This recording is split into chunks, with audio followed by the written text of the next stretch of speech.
Hey loves, welcome back. Welcome to this beautiful Monday morning. I hope you guys had a great weekend. I am here. You are here. Spirit is here. And what we have here, my dear collective, is of obviousness. So somebody's been faking a health concern because they have been trying to avoid an ending.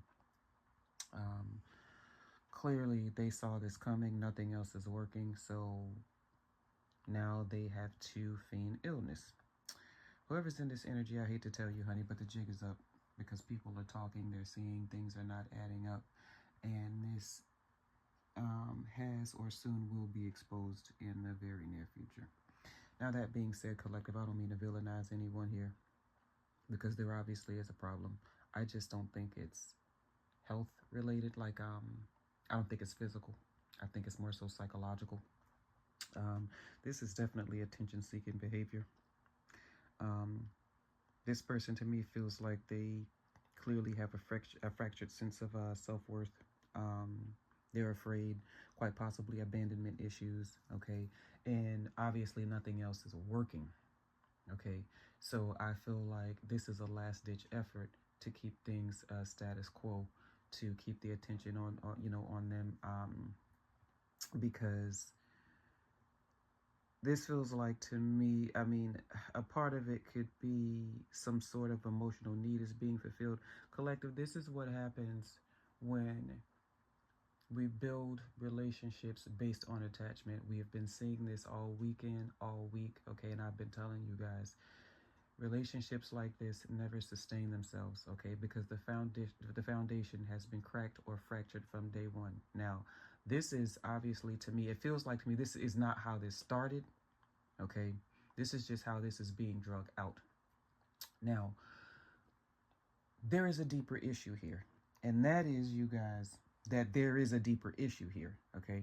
I worked in healthcare for a long time, for those of you who've been following me for a minute, all right? Healthcare is a practice. What does that mean? It means it's a weeding out process. So if you're not feeling good, you go to your doctor. Typically, the first thing they do is eliminate this, that, and the other, okay?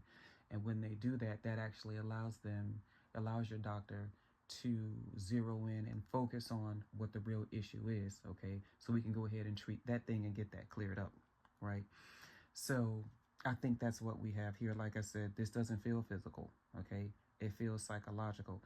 And you guys, when a person is faking illness, okay, it's not so simple as, okay, well, get up from there, you old faker, and get on about your business, okay?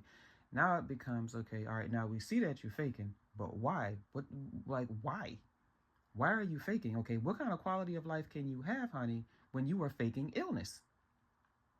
Okay, it takes a lot of energy, to do this. Okay, like I said, I feel like there is a fear of abandonment. I feel like you guys ever heard someone say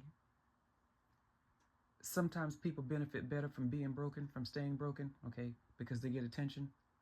Um, they've learned how to make it work for them, okay, and so that's why they never want to heal. They actually don't want to do better, okay, because then if I heal and if I'm better, the care stops, the attention stops, nobody focuses on me, okay. This could very well be a part of this person's problem, okay. One of these attachments is definitely codependency, okay, definitely. All right. There could be a fear of finance, you know. Whatever the situation is, okay, it's like I said, you guys, I worked in healthcare for a long time, okay, and I've seen, for those of you who don't know, I worked in dialysis centers for a while. I was a traveling dialysis tech, okay. You know what it's like to see, I've seen what chronic illnesses look like, okay. People who have to live on machines and get their blood drained from their bodies every 48 hours, okay. When those people leave, they are drained, all right. People who have to swallow a cocktail of pills just to get from 8 o'clock in the morning to noon. You understand what I'm saying? Okay. People whose lives are consumed by doctor's visits and testing and x-rays and getting poked and prodded and things like that. Okay. I have seen what true illness looks like. Okay. And as far as the mental side of it, you guys, you know, again, for those of you who've been following me for a while, you also know I've worked for 911. Okay. You guys, unless a person is, even if you're dealing with a mentally unstable person, unless they are doing harm or damage to you or someone else, the police can't just take them away. The police are here to reinforce laws and to keep people safe. Okay.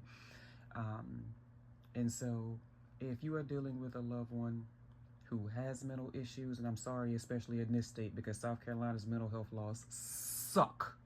Okay. But if you are dealing with a mentally unstable family member, okay, you can't keep calling the police, because if they're not breaking the laws, they're not breaking any law, then there's nothing the police can do. Okay, it does become a family issue. Okay, and I would say in this energy, well, they're talking about it. Okay, I don't know if anyone's doing anything, you know. It doesn't become the easiest thing, to sit a person down, and it's not the easiest thing to sit a person down and talk to them and say, hey, we see what you're doing, why?